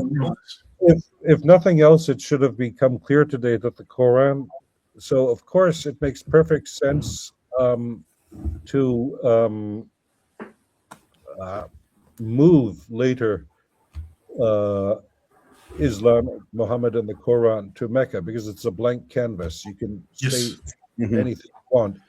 But it should be clear from the tip of the iceberg that we've just discussed today, we can go into more detail, is that the Quran cannot have come from splendid isolation. There is just too much intertextuality with, as we saw with Mesopotamia, and going back all the way to the beginning of written history, basically, that you can't get this in Mecca and Medina. So wherever the Quran comes from, it's in the, let's say, in the classical sense of the term, the civilized world, from the Greco-Roman Mesopotamian intersection.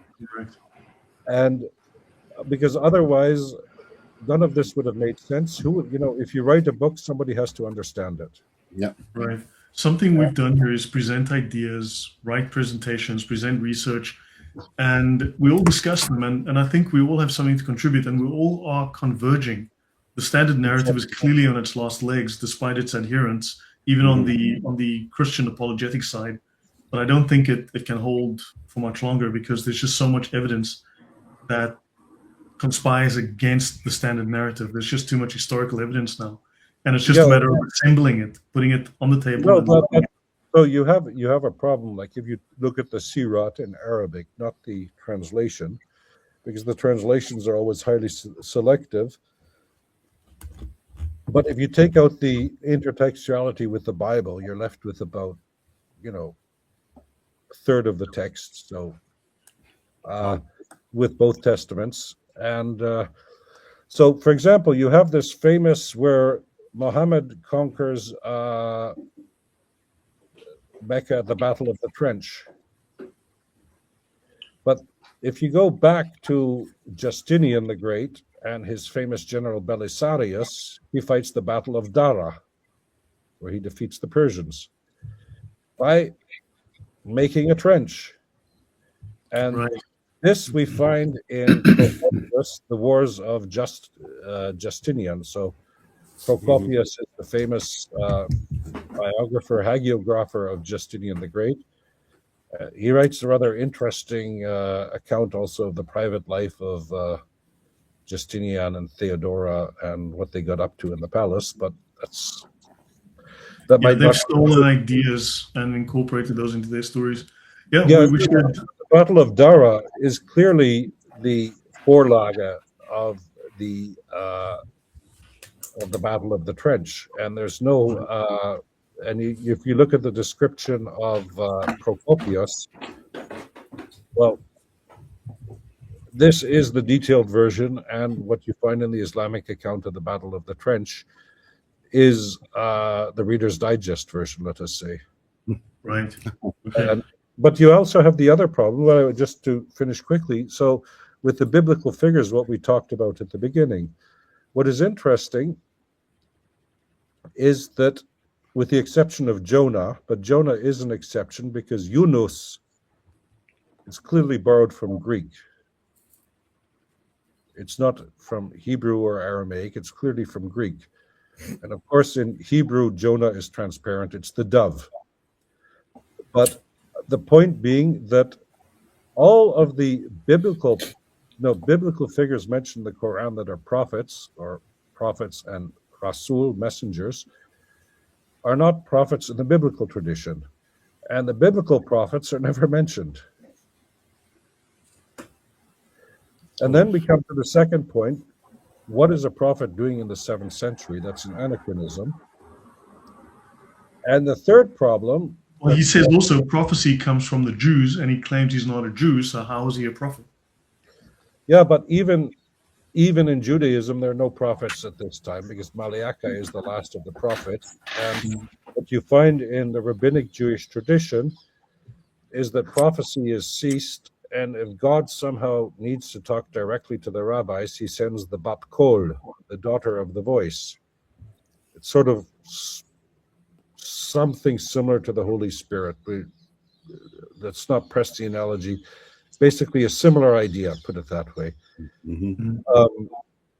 So you don't have prophets then, but then the third problem that you would have to answer, so if you try to write a biography of Ezekiel or Isaiah or Jeremiah, let's just keep with the big prophets, how big would your book be?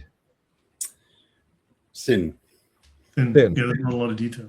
Mm-hmm. Yeah, why? Because you read Jeremiah 1:5, because prophets are chosen by God, of course. They're chosen by God they don't need a biography because they're messengers. So you've got two contradicting ideas here with Muhammad. So if he's a prophet, why does he need a biography? First of all, what's a prophet doing in the 7th century? And second of all, why does he need a biography? Because the revelation should be the confirmation that he's a prophet. Yeah, well, if you read the Sirah of the multiples that exist, he effectively becomes Jesus. Oh, he does. They give him an entire backstory, but the things will be a whole night discussing all of this. So maybe we should. But you see this especially in the Shiite tradition, and where Fatima is then that's even in a an old Sunni source. I can't remember where Fatima is called the mother of her father, which is of course a reference to the Theotokos. Yeah. No, it becomes blatant. I've got examples I can show. It's blatant. He becomes Jesus. I mean, they put him in John 1:1. In the beginning was Muhammad, and the earth was made by Muhammad, for Muhammad, with Muhammad, and the universe is from the fabric of Muhammad. And it's like, what the heck am I reading? Well, I know a student, and she wrote her doctoral thesis on these posters that you have in used to have in Afghanistan and still have in Pakistan. She wrote a 3-volume thesis, and these are very interesting. So her husband collected these things, and what's interesting is you see that in Pakistan and previously in Afghanistan, they took American and English Sunday school posters and basically adapted the imagery to Muhammad. And what's interesting, because if you see in the Byzantine imagery, Jesus is always like this, 3 and referring to the Trinity. And of course, they changed the imagery so it's Tawhid. Right. Mm-hmm. So this is still what you're saying. It's still going on today, Lloyd. Yeah, it's an evolving tradition. I think, yeah, there's so much we could explore here. I think there's like probably weeks worth of discussion. Well, So guys, should we, perhaps we should call it a day here, because I have school tomorrow. You know, I've got to brush my teeth, brush my hair. My mom has to dress me, and I've got to run off to school tomorrow. And polish your shoes, yes. You know it is. I've got to pack my little lunchbox because some of us still have to go to school. You know, we're not unfortunately YouTube millionaires. So some of us have to teach tomorrow too. So but guys, last word. Any final thoughts? Just a quick wrap up. But thank you. This has been amazing. Really fun. I mean, really privileged and honored to have you. Thank you. My pleasure. Guys. Someone should write a book summarizing all this, and a great title would be "The Great Secret of Islam." How about the greater secret of Islam?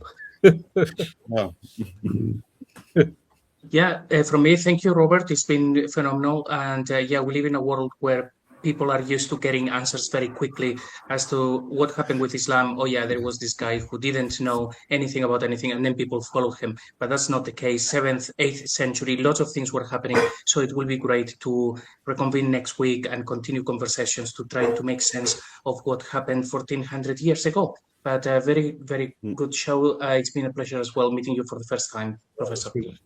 Yeah, I'm grateful for your invitation. Thank you. Yeah. Great. Thank you very much for the talk, Robert. It's been fascinating and very enjoyable.